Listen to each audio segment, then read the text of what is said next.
Hello everyone and welcome to session 1 of the AMBA and BGA Accreditation Forum, where the topic this morning is understanding the accreditation process. I'm David Wishale, Director of Marketing and Communications at AMBA and BGA, and today I'm delighted to be joined by Mark Stoddard, Director of Accreditation and BGA Services at AMBA and BGA. In a moment I'll pass over to Mark, but before I do, I'd just like to let you know that this session will have a Q&A section at the end. So if you've got any questions throughout the session, or indeed any of the sessions, please type these into the question tab and we'll hope to answer all of these by the end. For any unanswered questions, please join us on Friday this week, where we'll have an expert from AMBA and BGA answering these questions in a live forum on Zoom. All the sessions on GoToWebinar during the forum are being recorded, and as a delegate, you'll have access to all the recordings following the forum, and we'll send these on to you next week.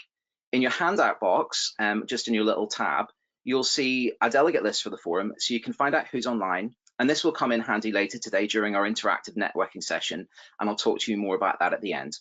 So without further delay, I'll just pass over to Mark now to begin the session. Okay, thank you, David, for that.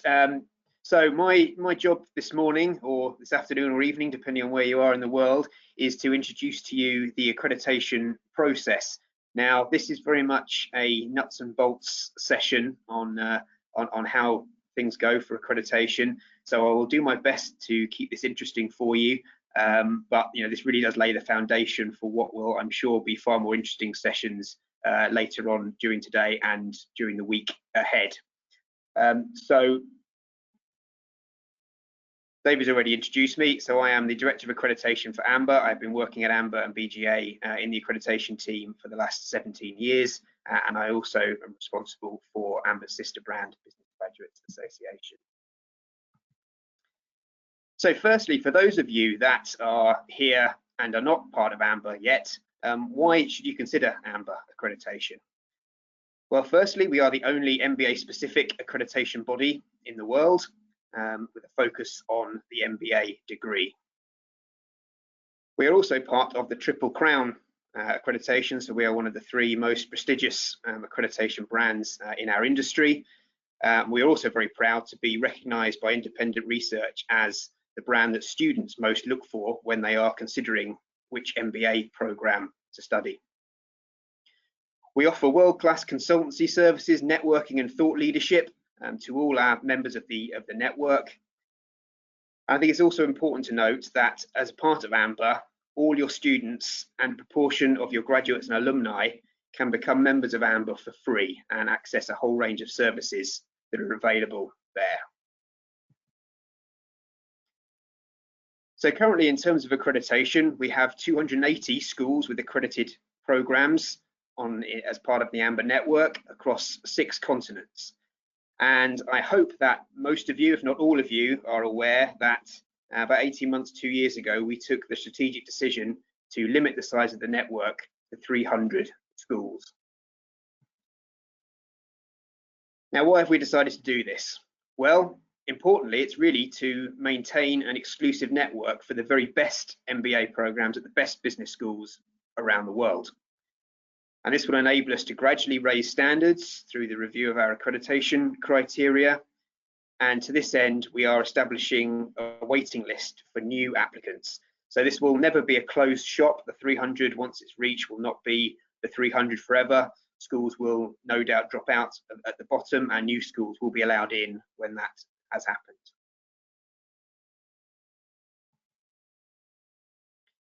So the guiding principles for accreditation.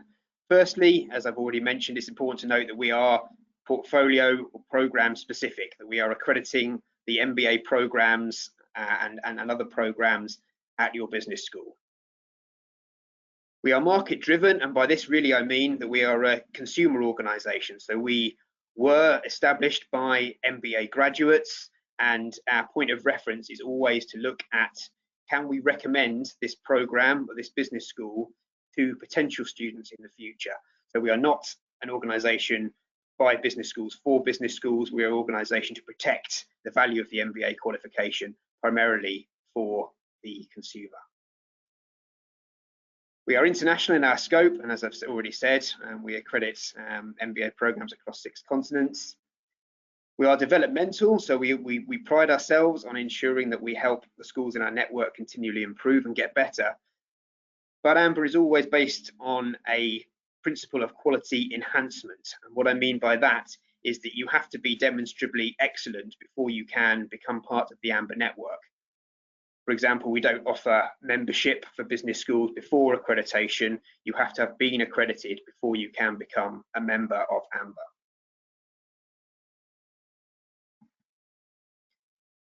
And this diagram just illustrates the portfolio approach to accreditation and does it in reference to some of our peers in the accreditation industry. So we're looking primarily at the MBA portfolio, but also at some pre-MBA and post-MBA programs, specifically the DBA and the Masters of Business and Management, where we are only ever looking at the postgraduate portfolio of programs.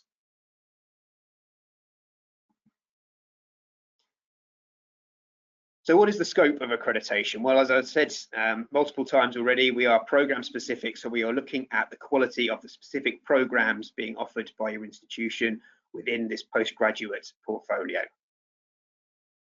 However, we always have to look at the institution as the context in which these programs are delivered, and I think it's often a surprise to many of the people that we work with how much we actually have to focus on the institution, because that context in which the programs are offered is all important.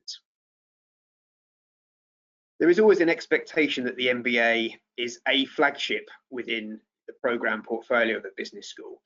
I intentionally put a flagship rather than the flagship because I think it is possible to have multiple flagships within the business school.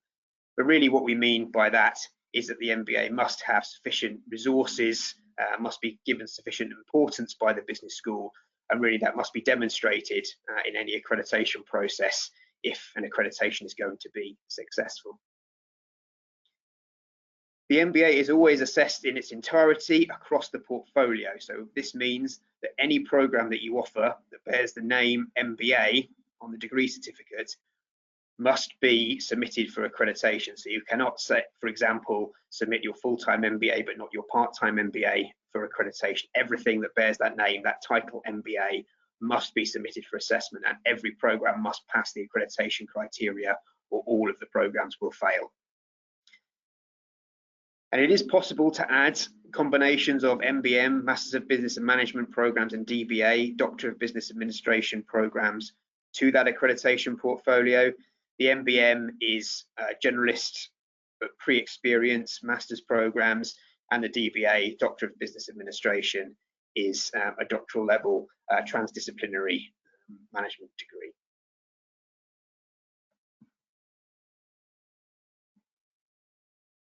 So to talk a little bit now about the accreditation process, and I'll start by doing it from the perspective of a new school.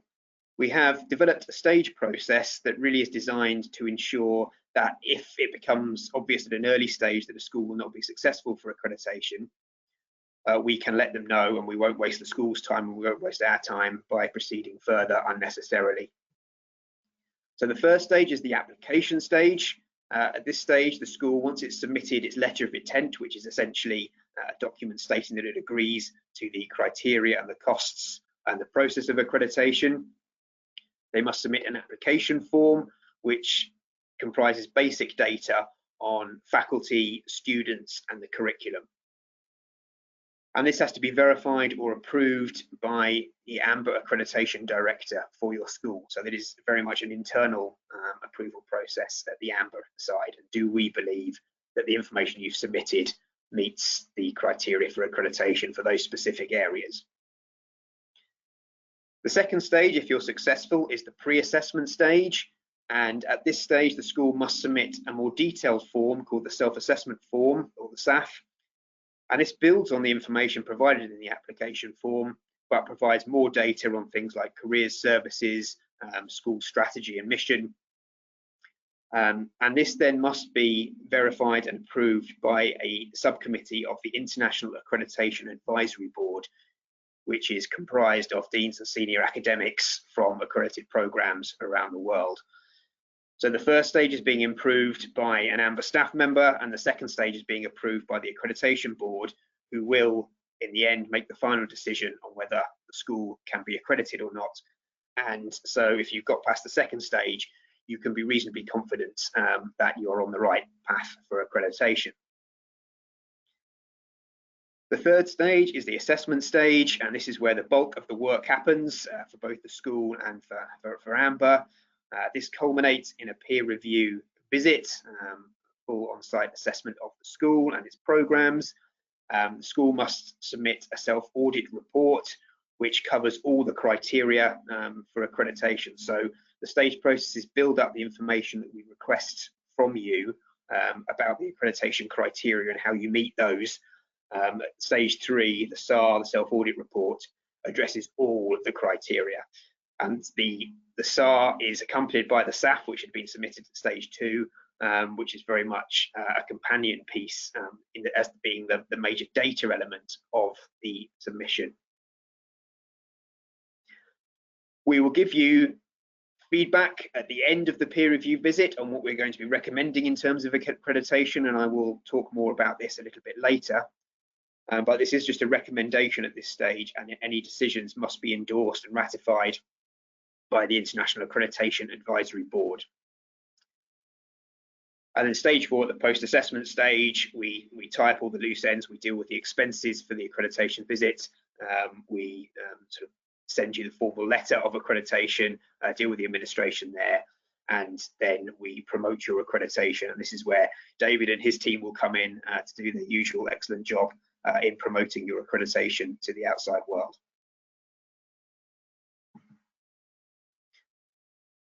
So for re-accreditation, the process is very similar, apart from the fact that you would start at stage 3. So you do not need to go through stage 1 and 2, the application and the pre-assessment stage. And we will aim to notify you a year in advance that your re-accreditation is due, although it is your responsibility as an accredited school to know those dates and to be prepared for those. And in terms of documentation, you must produce the full SAF and SAR towards that. So those are the major documentation elements required for re-accreditation. We do offer an accreditation process, which we call the advanced accreditation process for some schools, which has slightly reduced documentation. This is for schools that have had 3 consecutive 5-year terms with no major conditions attached. So that is for a very small, limited number of schools. So the assessment team is a vital part of the peer review process, as any good accreditation system should be a peer review process. So the assessment team that comes out and visits your school will be comprised of a team of 4 people. And that will be a combination of some, if not all, of these elements that I'm going to talk about now. We do aim to get the most diversity, the most experience, and to be able to give your school the widest range of views and feedback as possible from the peer review team. So we do spend a lot of time making sure that the peer review team is the best it can be and the best fit for your school, because any good accreditation process, and particularly ours, we really pride ourselves on this, should be able to provide you with a lot of good development feedback and essentially really good consultancy on how you can improve and how you can take your programs and your school to the next level. So this peer review team is essential. So it will always be headed by an experienced chairperson. This is someone who's done a minimum of 10 AMBA accreditation assessments in the past. They will know AMBA and the accreditation criteria inside out. Unique, we think, in the industry to AMBA is the fact that we have a senior member of accreditation staff present on every single accreditation visit, and this, in most cases, will have been the person that will have been guiding you through the accreditation process from the beginning. So not only is there an experienced chairperson who knows the criteria inside out, but there will also be a staff member who is really an expert in the accreditation process, the accreditation criteria, and they can really contextualize any feedback and any decisions because they understand precedents and what's happened in the past and other accreditation visits. We try and make sure there's at least one dean on the accreditation team. We think it's important that the dean can speak to the dean across the other side of the table on a level playing field. but we don't want necessarily to have the entire team comprised of deans. It's important to have expertise, perhaps at the program level or a quality assurance level. We also always want to make sure that there is a local market representative, so we do try to make sure there is someone who is either from your local market or who understands your local market. That contextualization is really important in terms of making sure the accreditation process can add the right value for your school. But on the other side of that, it's also very important that we bring someone probably from a very different perspective, maybe a different market, different country, different region of the world. It's very important to also have, in terms of that consultancy, someone that can bring different ideas to the table. So this is an outline of what the standard agenda would look like for an MBA only accreditation visit. This is without an MBM or DBA accreditation. I should say this is very much a pre and hopefully post-COVID agenda, and I'm sure you will understand what I'm talking about. So day one would usually be half a day, spend the afternoon. We would usually have an introductory lunch with the school just to meet the senior people and to make some introductions. We would then have a short tour of the facilities. This should really comprise mostly the teaching facilities. We're not really interested in seeing student accommodation, the gymnasium, swimming pool, or anything like that that you may have.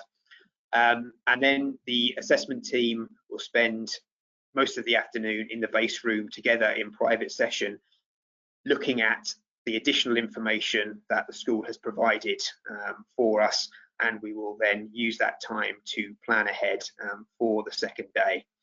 So in terms of the documentation, most of the information will have been sent in advance, the self-assessment form and the self-audit report, but we do request additional information in the base room, and the major elements of this are twofold. One is the minutes of meetings that you may have at the strategic level, both related to the school and to the programs under accreditation.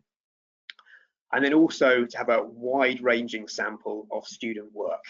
And that is really important, that we get a wide range sample of student work across a range of subject areas, ideally across the whole range of the core curriculum at least, so that we can look at the standard of work being produced and being expected of your students.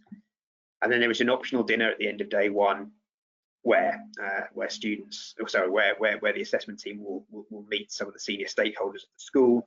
And this is sometimes an opportunity to bring senior university level people, pro-vice chancellors or whatever. If you are a university-based business school, for example, maybe a member or the chair of your advisory board, something like that, that wouldn't be part of the formal day two sessions.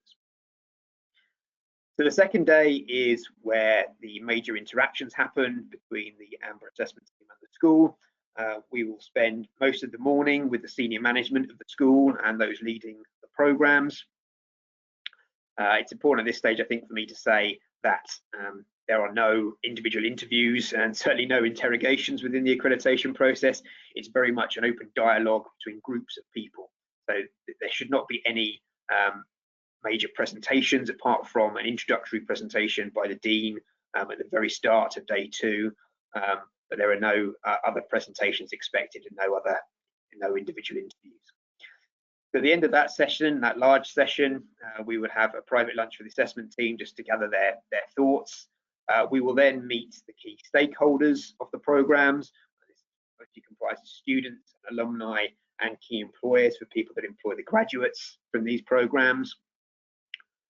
We will then meet the faculty, those obviously delivering and teaching on the programs, and this should not be people that we met in the morning session, not the senior management of the school and the programs. This should be predominantly the teaching faculty on the programs. And the assessment team will then meet in private session again and work out what the feedback is going to be to the school.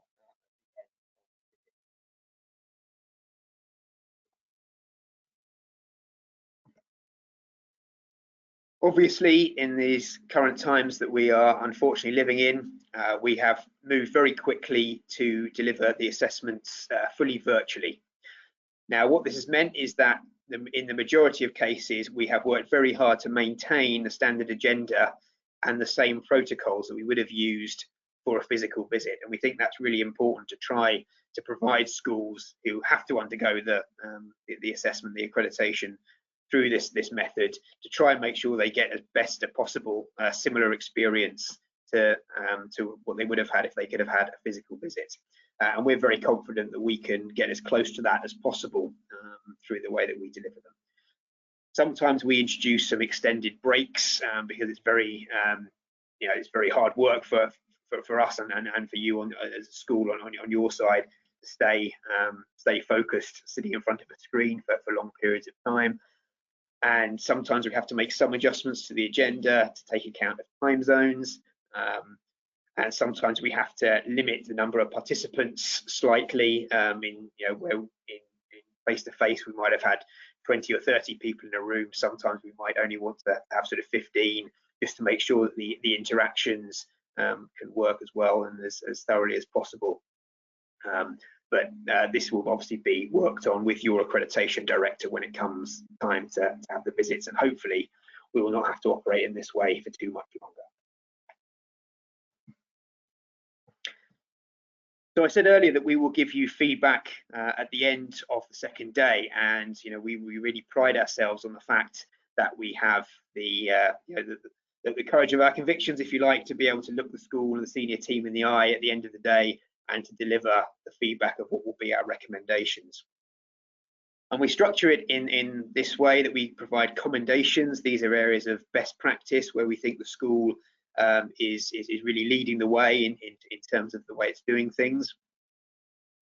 And these are areas really that the school should be very proud of and might wish to communicate, and certainly should wish to build upon. The recommendations, these are areas where we believe that the school should consider the ways in which it can improve. And so this is really the sort of the bulk of the consultancy element of the accreditation visit. These are things that the school does not necessarily have to do over the duration of its accreditation period, but it will be the starting point of the next accreditation, the reaccreditation. We would expect to see that the school is at the very least seriously considered these recommendations, and if they have not acted on them, they have a very sound reasoning for not doing so. And there could be all sorts of reasons why this is the case, but we expect a solid reasoning at the next reaccreditation visit.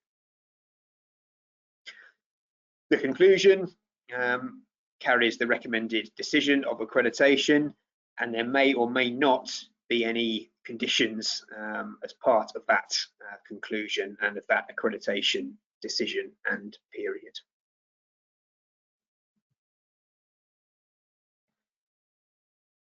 So what are the accreditation options available? So the maximum period, whether it's initial accreditation or reaccreditation, is 5 years before you have to go through the reaccreditation process again. Excuse me. I should say that for new schools, it's very rare to get a 5-year accreditation period. It is possible, it does happen, but I think for most schools, in terms of managing expectations, if you've been very successful, you should expect to have a 3-year accreditation in the first term. So for new schools, obviously it can happen that schools are not accredited.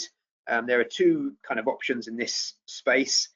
The first one is something has gone so drastically wrong that we say that the school cannot be accredited, and if it wishes to start again, it has to wait 2 years and has to start the whole process again. This is extremely rare because the stage process that I've talked about already will have identified any of these issues way before we get to the assessment visit time. So essentially this only comes into play really if the school has either lied to us or withheld information, or they have so totally misunderstood an element of the criteria and not reported something correctly. A deferral is a situation where we cannot award accreditation at this particular moment in time, but we will give you specific areas that you need to work on in order to be accredited. And you have a maximum period of 12 months, 1 year, to act on these issues, to make sure that you have eradicated them, if I can use that term. And we will come back with, excuse me, with a limited team, and we will just look at those issues. So we're not looking at the whole accreditation again. We are just looking at, have you addressed these issues that we have identified?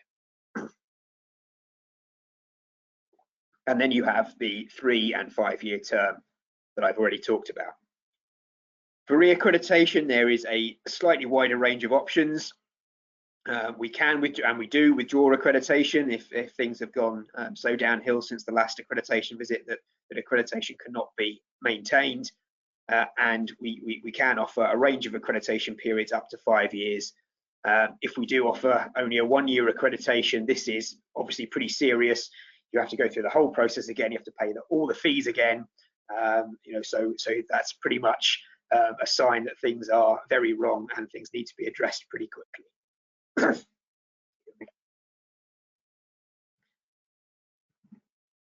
So I'd just like to say a few words now about the accreditation criteria.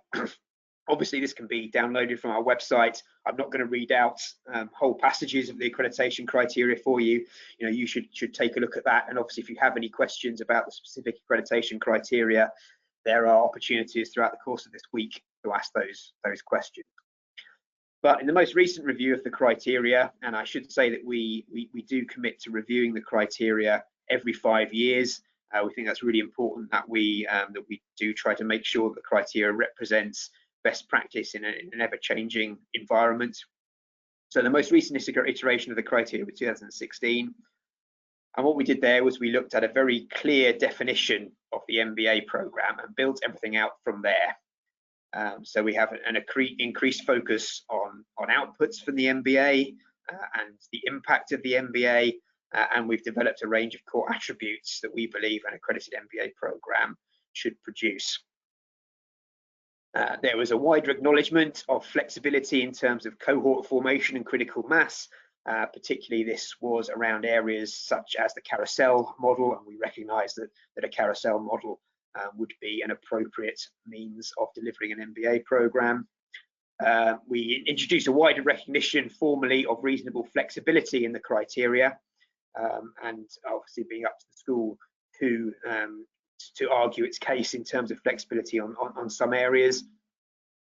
Obviously speak to your accreditation director if you want to know more about how that can be interpreted.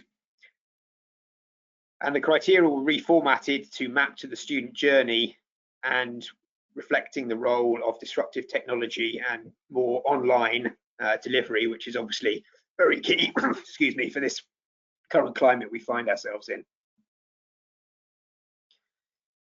So this is our definition of the MBA degree. And essentially in terms of accreditation criteria, the key bits there are generalist, postgraduate, post-experience. And at the very sort of simplistic level, if you like, we believe that the MBA must be at the very least those 3 things: generalist, postgraduate, post-experience.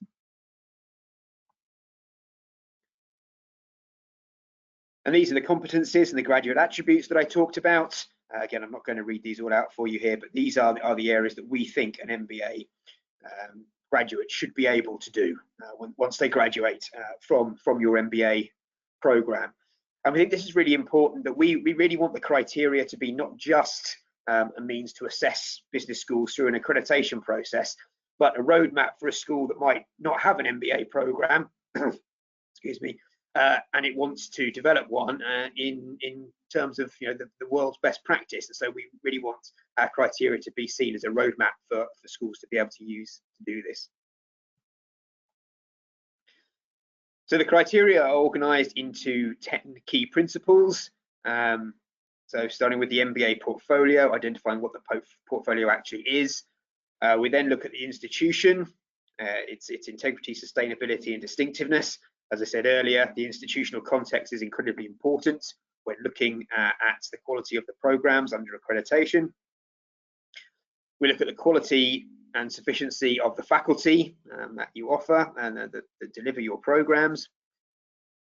We look at the design of the programs, the process by which that is carried out, and the leadership of the programs and the structure and the way in which those programs are developed.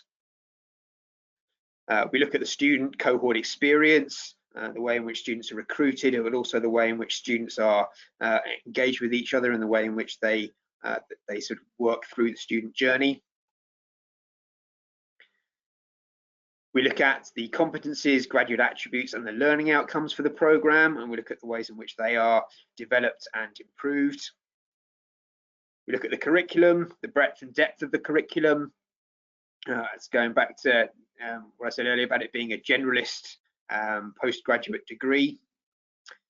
We look at the rigor and relevance of the assessment used on the MBA programs and to make sure that it is at master's level.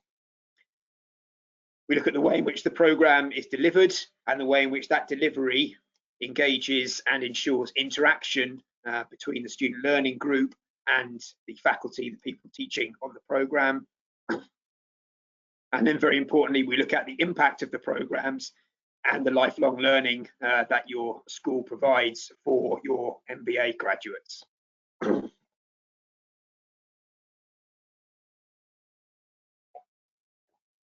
So the criteria are, excuse me, intentionally mostly qualitative, and we really have designed it this way so that we can use the criteria to be interpreted in a holistic way to look at the accreditation of a business school and its programs. What we don't want to be doing is too prescriptive by talking about a whole range of numbers, ratios, and things like that. If it's a good quality program, it's a good quality program. However, there are a few numbers within the accreditation criteria, and because there are only a few, they become incredibly important in terms of your eligibility to start the accreditation process. So I'm just going to spend a little bit of time going through these, and these are under 5 key areas. The first one is in terms of history and sustainability, that we need you to have at least one MBA program, should have a track record of graduating 3 cohorts of MBA students before you can be eligible for accreditation. This is important in terms of essentially being able to prove to AMBA that you have a track record of delivering MBA programs and of graduating MBA students. You know, if you're going to be entering an accreditation process which is about quality enhancement, you have to demonstrate you can at least graduate MBA students, and that's particularly important because an MBA is such a unique program. You know, a school might have a lot of experience in delivering undergraduate degrees and possibly master's degrees, but the MBA is something really quite different. So you have to have experience of doing that. It's important for me to say at this point that it's only one program that must have this track record. And you know, we often go to schools or schools that start the accreditation process and they say, oh no, we're not submitting this second accreditation, this second MBA program for accreditation because we only launched it last year and it doesn't fulfill this criterion. No, that is not the case.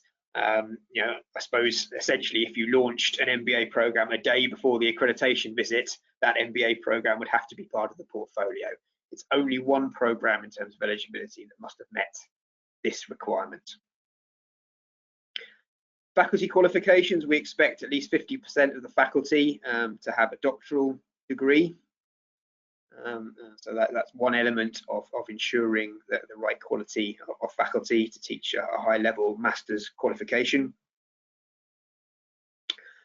Prior work experience, we expect that all students should have at least 3 years full-time postgraduate work experience.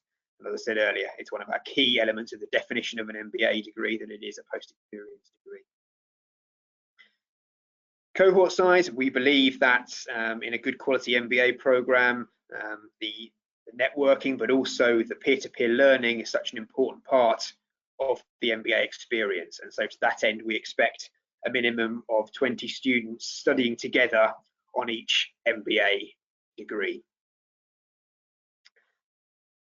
And then duration, we would expect, I think the global standard for any master's level degree is 1,800 student learning hours, and we would expect a high quality MBA program within that 1,800 to have a minimum of 500 contact hours, of which 120 minimum must be synchronous.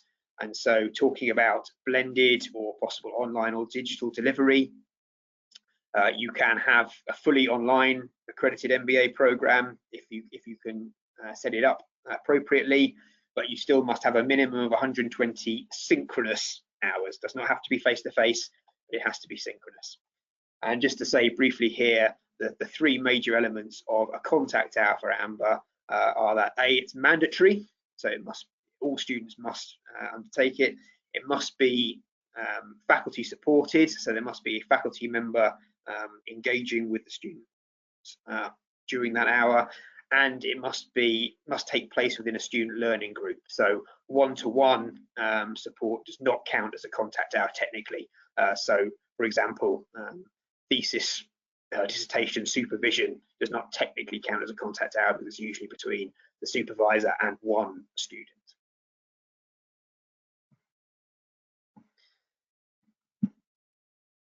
So we've got a few minutes left before we move on to some questions. So I just want to say a few things about some of the key areas that a business school might miss or might not pay as much attention to when it's looking at the accreditation criteria. And actually, these are areas that we put a lot of importance on. So if you attend, I certainly hope you will attend some of the other sessions later on. You will get a lot of insight from our assessors and from our business schools around some of the areas that they deem to be important. But from an AMBA accreditation directive perspective, these are the areas that we are more and more focusing on when we go to an accreditation visit. So the first area is distinctiveness, and this is distinctiveness in terms of the business school and distinctiveness in terms of the MBA program. I think a lot of people talk about USPs, unique selling points. I think it's very, very difficult actually for a business school and for an MBA program to be unique. But I think it is very important that a business school can talk about its areas of distinctiveness in a very authentic way, that it has undergone appropriate benchmarking to actually be able to say these areas of distinctiveness are authentic, because we hear a lot of times from business schools these words about distinctiveness that all their local competitors are saying exactly the same thing. So we really do push schools and their programs to emphasize their distinctiveness, while obviously at the program level maintaining the generalist tone of the degree. So there's always a balancing act there to be undertaken. Impact is very important. You can demonstrate that your MBA graduates, when they're going out of your school and they are going into the world of work or returning to the world of work, I should say, that you can demonstrate that they actually have an impact, that the learning that you have given to them actually does make a difference to them, to their careers, to businesses. So, I mean, this can, in a very basic level, form things like salary growth, percentage of full-time students that get a job immediately on graduation, those sorts of things. But we also want to see that much wider, in terms of perhaps social entrepreneurship, value creation. How are your graduates really making an impact on the world? Outcomes are very important, and this is an area that schools often do not pay quite so much attention to in the SAR, in the self-audit report. It's really important not only that you can demonstrate that you have learning outcomes for your program and that it filters through all the core courses, that you can map the learning outcomes onto the curriculum and the student learning journey, but also that you can develop and demonstrate feedback loops from these outcomes, so that you can show perhaps from the impact measurements that you're doing on the MBA, how those feed back into the development of your learning outcomes. Are your students, your graduates actually achieving these learning outcomes when they go out into the workplace, or do you need to refine these further and change your program to make sure they are actually providing these outcomes?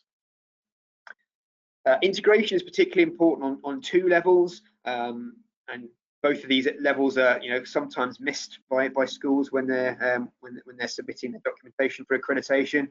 The first area is curriculum. The MBA particularly must have some significant integrative elements. It should not just be a succession of courses that don't tie together and that a student can sort of pass through the degree without demonstrating that they can really understand how all these elements fit together, because essentially the real world of business is not a succession of different elements. You really have to be able to demonstrate, if you're going to go and make an impact on the world, that you can see all these things together and how they impact on each other. But also integration is very important in terms of faculty. Often schools pay a lot of attention to how they integrate new faculty into the school, but they don't pay much attention, for example, to how the teaching team on the MBA program are integrated and how they sort of formally are brought together to understand, what might be happening in other core courses and to avoid overlap, things like that. And I also have to emphasize the importance of assessment on the MBA.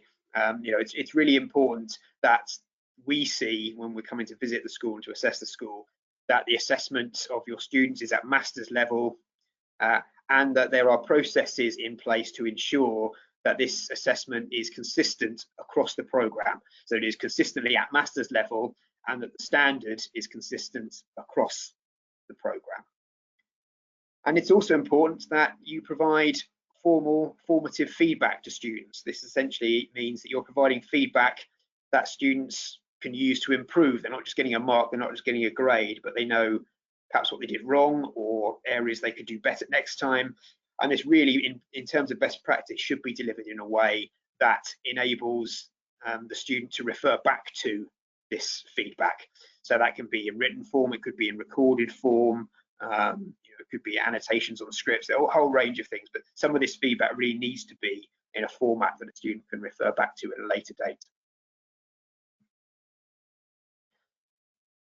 So the criteria, as I said, we try to review the criteria every 5 years. That means it's due for publication next year.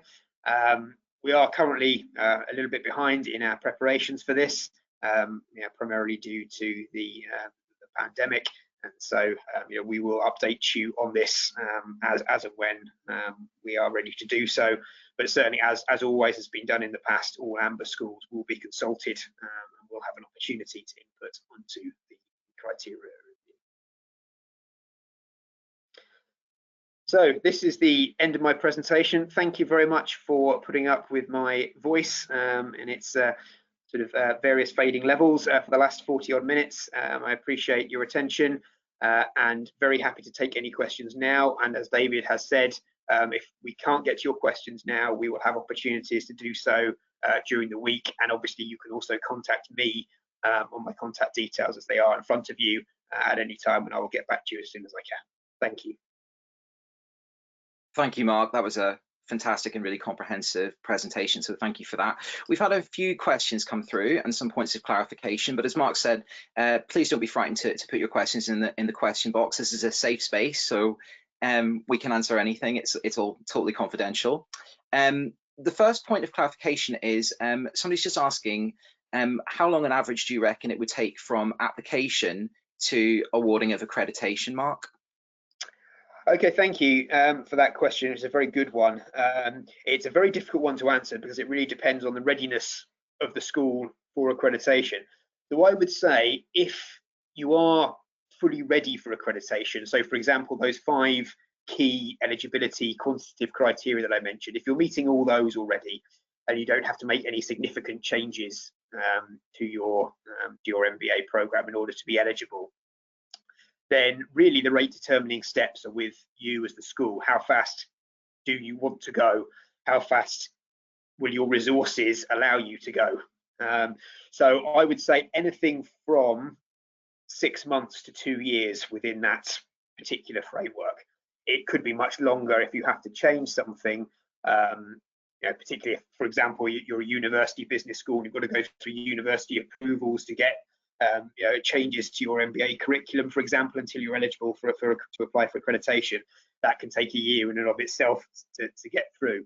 So it could be much longer than that, but I would say certainly 6 to 12 months is a rarity. That is if you've got everything ready to go, you've got a team of 5 people full-time just working on the accreditation, and you're going to go full guns blazing to get it done as quickly as possible. It is possible to do it that quickly, but I would say to reckon 12 to 24 months in sort of a standard state to go through the process. Thank you, Mark. Loads of questions coming through now. So the next one is, again, another point of clarification. If the school achieves accreditation, what is the duration of that accreditation? How long does it last for?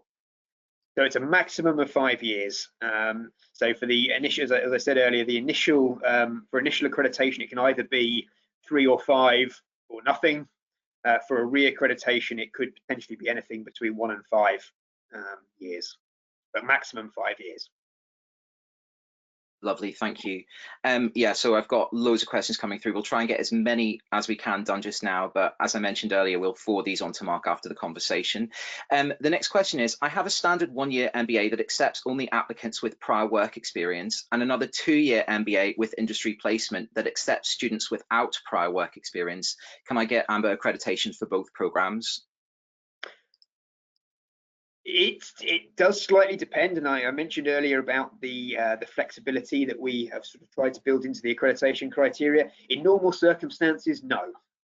Okay, so I do have to make that very clear that normally that would not be possible, and because of the portfolio rule, if they're both called MBA degrees, they would not be eligible. Either of them would be eligible because you have to submit them both for accreditation. So in a normal state, no, that would not be possible. Obviously, I would have to look in much more detail at your program to see whether there is some opportunity to do so. So please, whoever asked that question, please do contact me and we can perhaps talk about it. But no, in most cases, that would not be possible. Okay, thank you, Mark. Somebody else is just asking if there is a difference between how AMBA sees a contact hour and a synchronized hour. There is no difference in between contact hour and synchronous hour. In terms of those definitions of the contact hour is still the same. Those 3 major elements that I mentioned, that it's mandatory, that it's within a student learning group, and it's faculty supported. The difference really is synchronous or asynchronous, whether it's synchronous in real time or asynchronous not in real time. And if it's asynchronous, it still must meet those 3 core elements of a contact hour. It still must be mandatory, it must be faculty supported, and it must take place within a student learning group. It just won't be in real time. Okay, thank you, Mark. Somebody else is asking, does the 50% faculty rule doctoral apply to the school or just to the program? And is this measured over a period of time? It's essentially should be related to the school. So the whole school faculty should meet that element. That's basically because the faculty might change from year to year, and so we want to make sure there is a big enough pool of people of experienced or expertise within the faculty to be able to support a high quality MBA degree. So essentially it should be within the whole school. Obviously that should then translate to the teaching team on the MBA. So there would obviously be a lot of questions asked if you had 60% doctorally qualified faculty within the school and only 20% doctorally qualified faculty teaching on the MBA program. That would be pretty strange. But so yeah, so it should be the faculty. We're essentially looking at the point in time at which the school is applying for accreditation or reaccreditation. So we ask for the data as of now. I mean, the SAF, the self-assessment form, which is the format in which this data will be presented to us, should really be a living document and should be presented to us as best as possible as the current status quo. Obviously, we understand if you're putting data together, it's going to be a few months out of date, obviously, as soon as you've submitted it to us. So that's understandable. But it should really be the point in time. That's where we measure it from. But obviously, we would expect this has been the case for a reasonable period of time. Thank you, Mark. Somebody else is just asking about the carousel model, which they understand there's been some queries and concerns about in terms of whether it's an accepted student cohort mechanism, and they're just really asking what really drives these concerns, or whether AMBA would accept it. Yeah, I mean, we formed the criteria. I'm pretty sure the criteria actually says carousel model in it, and it's so that that it is accepted on that basis. It obviously has to be a good quality, well-functioning carousel model.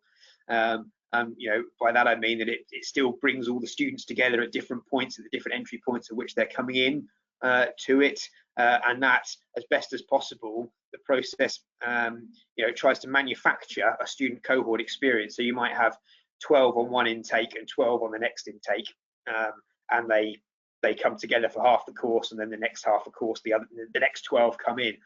So you've got to put steps in place to make sure that when these two groups are coming together, that that they are being brought together as one learning group of 24 for that period of time. So it's not, I wouldn't say it's easy to put together a good quality carousel model, but it is certainly acceptable. Okay, thank you. I hope that answered your question. Somebody else asks, we're offering our MBA in 11 countries. Should all our partners have to be accredited? And if not, what should we consider? It very much depends on the nature of the partnership. So I would have to have specific information on on your school, on the the status of the partnerships and how they are delivered. I mean, if it was your program, your MBA degree, your MBA certificate being delivered and awarded in all these countries around the world, essentially, yes, they would all have to be accredited. So yes, I really can't answer that question properly without more detailed information. So please do get in touch, and I will do my best to provide you with more information. Thank you, Mark. A few people have asked about re-accreditations that are due in 2022, and they're asking if the new revised criteria will be used for those. Well, I mean, as I said, we're at the very early stages of this because we have been delayed in this process due to COVID.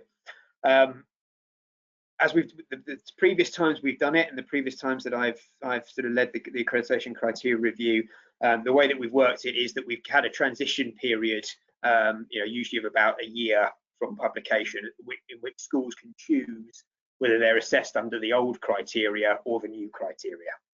So that's the way we've worked it in the past. It's too early to say exactly how we're going to do it this time, but I would imagine something similar would be in place for the next criteria review. That's really all I can say about it at this point in time. Lovely, thank you. Somebody else is asking, what, if any, differences are there in AMBA's expectations and assessment of lifelong learning for MBA programs versus executive MBA program alumni? Are there best practices other than surveys for how this is evaluated? And what does AMBA expect to see regarding lifelong learning? Okay, thank you. Well, we don't really treat MBAs and executive MBAs very differently at all within the accreditation process and the criteria. I mean, obviously the target market is different, and we would expect some tailoring of the curriculum to take into account. But really, an accredited MBA program is an accredited MBA program, whether it's MBA, executive MBA, international MBA, whatever the nomenclature is. In terms of how that filters through to lifelong learning, again, no real difference in expectations. What we really expect to see is that the school provides opportunities for its graduates to continue to learn and to continue to develop once the students or the graduates have left the school and are going into the world of work, to make sure they have access to ways to update their learning, because obviously I suppose some of the things you learn on an MBA program are fairly strong and will continue throughout your career, but some elements will change and some elements will develop. So it's very important that you provide opportunities as a good quality business school. And again, this really goes back to our consumer protection angle, that really we want to make sure if a student decides, or a potential student decides, they're going to study on this MBA program, it really is an MBA program, a good quality MBA program for life, not just for a year or 2 years or however long the duration of the program is. Thank you, Mark. Somebody else is asking, what are the minimum work experience expectations for executive MBA programs? Does AMBA consider a PhD as work experience, and does this depend on the kind of PhD, for example, an industry-based PhD versus a purely academic one? Okay, thank you. Good question. I mean, just to reiterate the point I just made, that we don't treat executive MBAs any differently in terms of accreditation criteria. So, executive MBA would be minimum 3 years work experience, the same as it would be for any other MBA. We might ask, if it was 3 years, we might ask questions as to whether this is truly an executive MBA, and should it really be called an executive MBA if you know, it's predominantly younger or less experienced students. But in terms of criteria, there is no no difference there. Sorry, David, could you just repeat the second part of that question? Yeah, they're just asking whether AMBA considers a difference between an industry-based PhD or an academic one. Right. Yes. Thank you. Sorry. Thank you, David.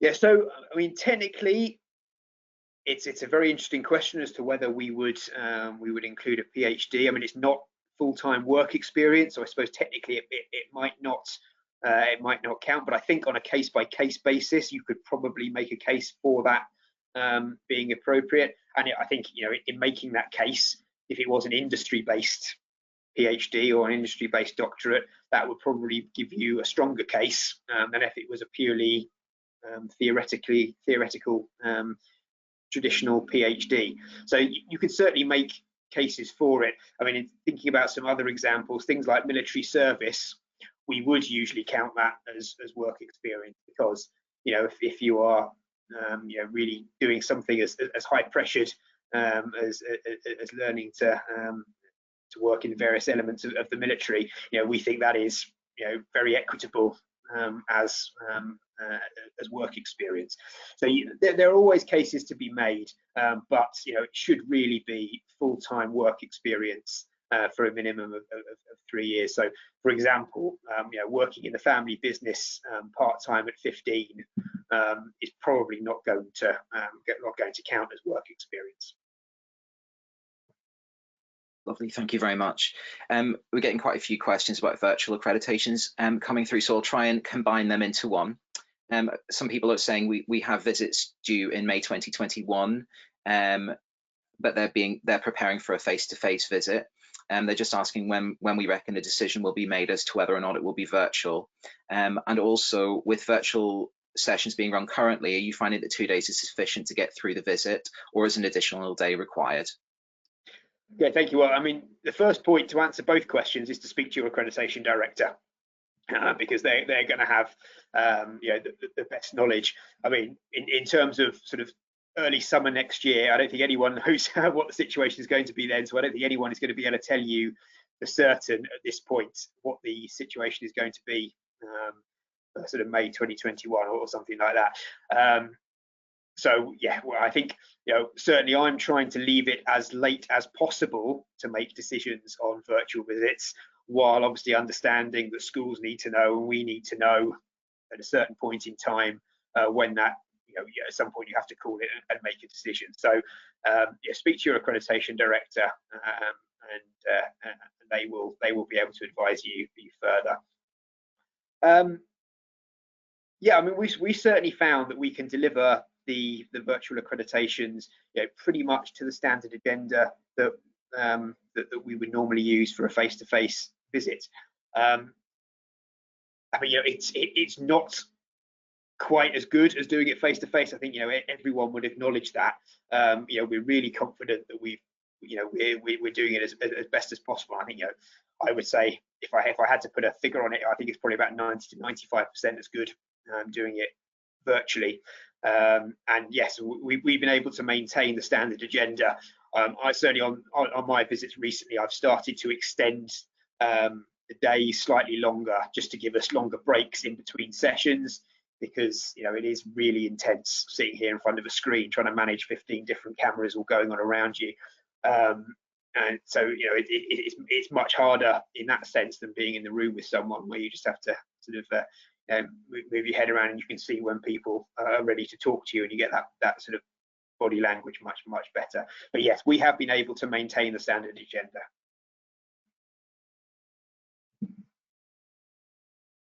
Lovely, thank you, Mark. I think we've got time for one more.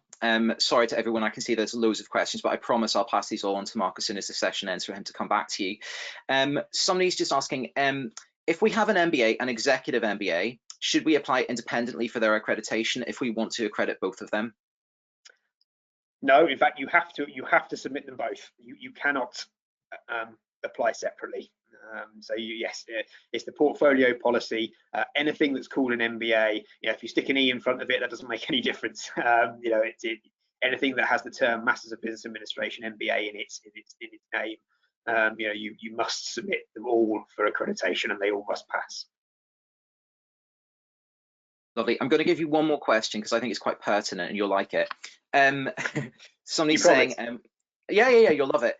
Somebody's saying, when there's an accreditation, when you talk about an accreditation director attending the accreditation, is the accreditation director based at AMBA or as the client relationship manager, or do you mean a director based in the school? So yeah, so I mean from AMBA, an AMBA staff member will attend every single AMBA visit, and that's something that we've had in place for many years. In fact, or the whole time that we've done accreditations. We think this really is a really value-added, unique part of the AMBA accreditation experience. In fact, so much so that we've brought it over to BGA and to our BGA accreditations, because we really think it adds real value to the accreditation process. It really supports the peer review team in doing what they need to do, so that you've got a criteria expert, and then you've got you've got a team of people who are experts in running high quality accredited programs themselves, and that mix is really rich and really valuable. So yes, it's an AMBA staff member who is an expert, if I'm allowed to use that term and include myself in that, in the accreditation criteria, and understands how the criteria have been interpreted in different schools, in different contexts, in similar situations, and I think that is quite an invaluable thing to bring to the party. Excellent. Thank you very much, Mark. I'm afraid that really is all we have time for this session, but thank you once again, Mark, for a really comprehensive presentation and answering as many questions as what we could. I can see there's some excellent questions coming through, and we'll try and pass those on to Mark, but he is back at 2 p.m. this afternoon for another session. This time he'll be joined by John De Silva Luis from the University of Sussex, Lisa McAllister from Excelia Business School, and Shannon Reed from Olin Business School at the University of Washington in St. Louis. And they'll be discussing the accreditation journey for business schools and sharing their own experiences and advice on the accreditation process. So I'm quite hopeful that lots of the questions that you've been asking just now might be answered in that session as well. And there'll be some real world insight, as it were, into how other business schools have sort of managed their own accreditation experience. So that's at 2 p.m. this afternoon, BST. You should have been sent some details about that in the joining instructions. If not, just drop us a line and we'll come back to you. Following that session at 3:30 BST, we're having an interactive network session via Zoom. So the idea behind this is it's quite a casual get-to-know-you session for us all to sort of meet your fellow delegates, talk through some challenges, and there'll be chat rooms that you can sort of send messages to each other. And as I say, it's really casual and low-key. It's more of a get-to-know-you session, so feel free to join us at 3:30 with a cup of tea. Please note that for all the sessions taking place in GoToWebinar, you will receive emails from AMBA and BGA with your exclusive link to join the session. We'll send you reminder emails a day before and an hour before each session, just to make sure that you're all ready and good to go to attend. So all that remains to be said from me is thank you again, Mark, and we'll look forward to seeing you all. We'll look forward to seeing you all at 2 o'clock. Thank you.